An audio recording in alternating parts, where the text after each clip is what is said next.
Good morning. Welcome back to the Retirement Report. I'm Hank Parrott, your host.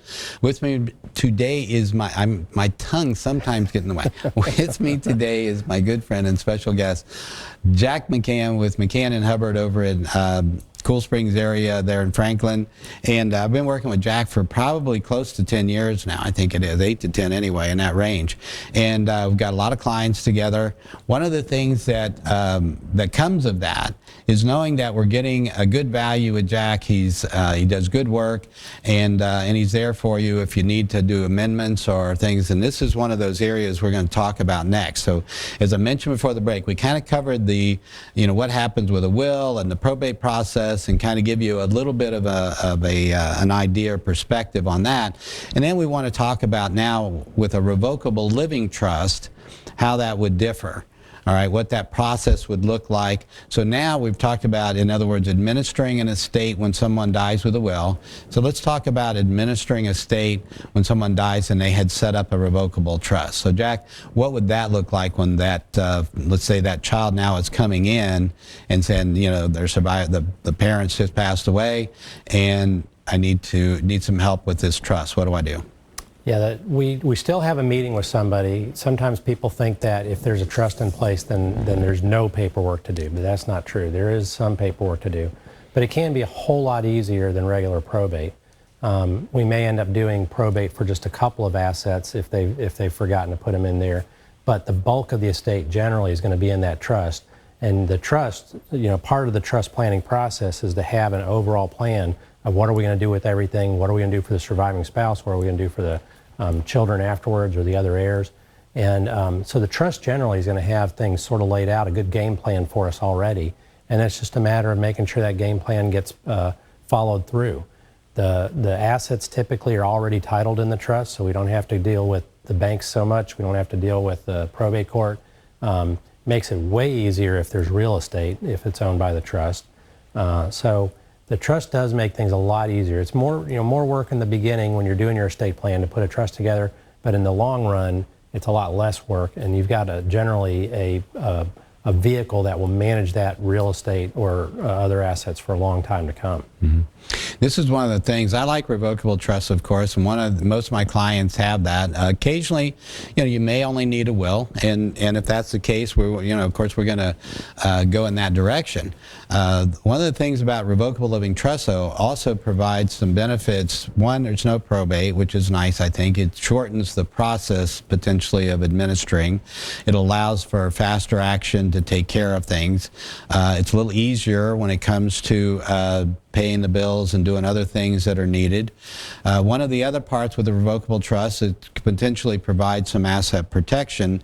And this is an area, before we get into that though, to take this through with the probate piece, when they're coming in with administering a trust, we're sitting down and much the same, we're going to sit there and, okay, here's where all the assets are. And the nice thing about a trust in particular is that we have gone to, working with my clients, they're always going to be organized. We're always going to have, typically when we do our reviews, for instance, we're sitting down with a spreadsheet with their assets on that spreadsheet, at least as far as the accounts, bank accounts, brokerage accounts, IRAs, 401ks, any of the financial things are accounted for in that.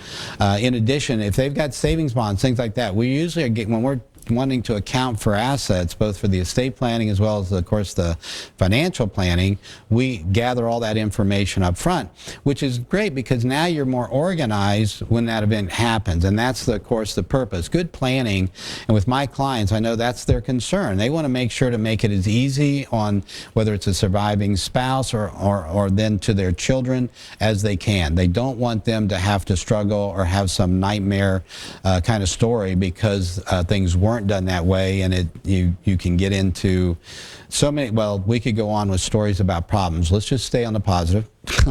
If you have that trust, it's going to be a lot easier. You're going to be well more organized, and it's going to make it so much easier, again, for the surviving spouse and for the children to administer and to take care of. And this, Jack, when I have a client that's passed away and I'm dealing with the children, one of the areas there, as you said, there's still paperwork to do. It's now the transfer process has put it into the trust, which makes it easier now for the children to follow follow the instructions in the trust as far as distributions and that go, but there's still some paperwork, claims paperwork that has to be filed. We help them, with my clients, we help them get that kind of thing done. We help them with the filing.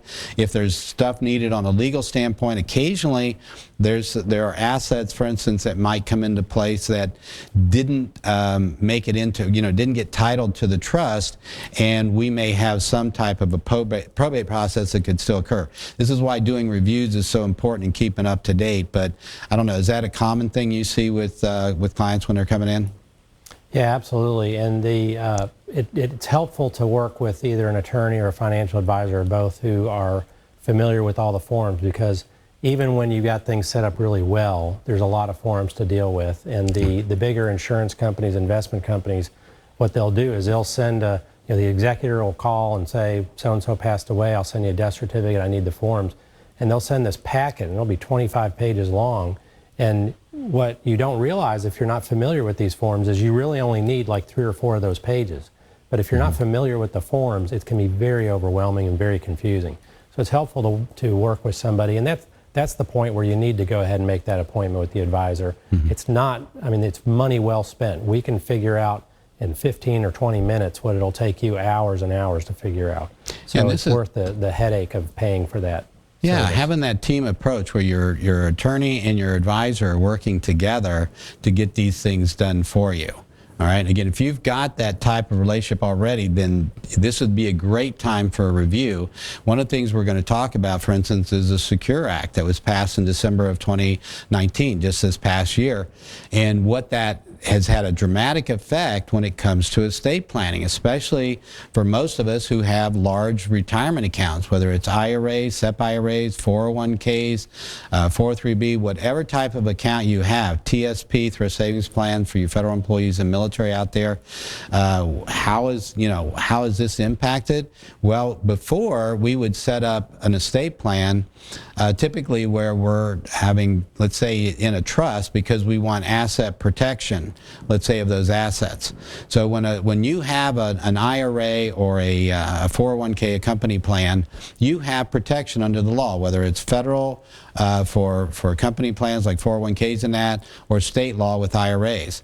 You're protected so that if you got sued for some reason, God forbid you ever had any issues with the IRS, but let's say a personal injury lawsuit is an example.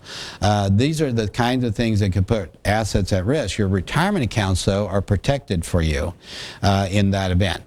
However, when it becomes an inherited IRA, the Supreme Court ruled, I don't know, 4 or 5, maybe it's even longer now, years ago, that they don't get that same protection. They're treated like any other asset. So for your children, non-spousal IRAs and company plans that go to your children, they don't have that asset protection feature.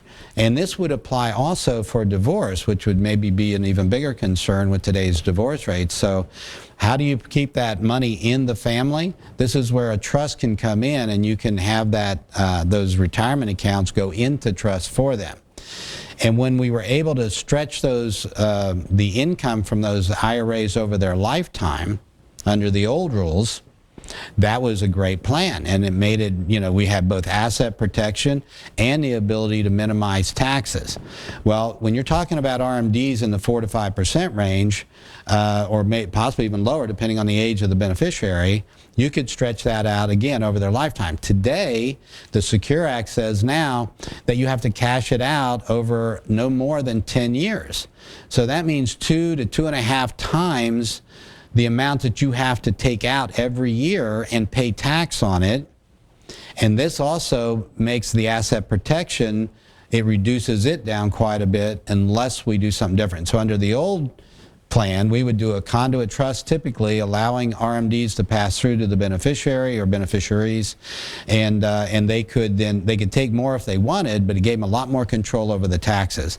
Today, Jack knows, Secure Act says you got to have it out within 10 years, even if you're doing, say, approximately 10% a year of whatever's there, or splitting it into 10 parts, you're going to be looking at considerably more, and the asset protection's gone. Is there something we can do to bring that back?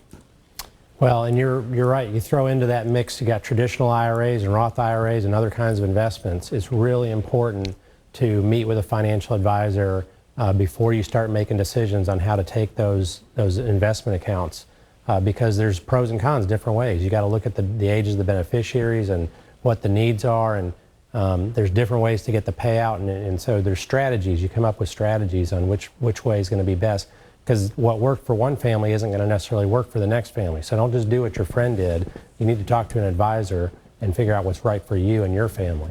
That being said, the trust, one of the advantages of the trust, and of course, to be honest, we can do this through a will as well, but we want if you have everything going to your heirs in the form of a trust, then the trust can be protected against their creditors. So if you create a trust for yourself, generally that's going to be a revocable trust. It's a management vehicle while you're alive. It's not necessarily a protection against creditors, but that's because it's your money and you created it. When it passes down to your children, they didn't create the trust. It's not their money to begin with. So it's considered to be a separate asset left by your estate, and it's not subject to their claims. Now, the other obviously advantage of the trust is that you can protect adult children from themselves, or young children from themselves, from making bad decisions, because usually that trustee is going to be helping to make sure that decisions are made well, and it's not uncommon to name a financial advisor within the trust to help make sure that there's good financial, good sound decisions being made. Yeah. So they're not limited from getting those assets, but there's somebody sort of there to provide checks and balances to make sure that they're not being irresponsible. Exactly, and in particular when it comes to IRAs, it's not uncommon to see, and I've gotten calls to the office, unfortunately, after the fact, where someone, usually, like I've had an accountant call me, for instance, and they're saying, hey, I've got a client, they just had, a parent pass away, they're going to inherit this IRA, and they took the money. They got a form that just said, what do you want to do? And I thought, well, just send me a check and I'll figure it out later. Well, unfortunately, there's now later has already been decided.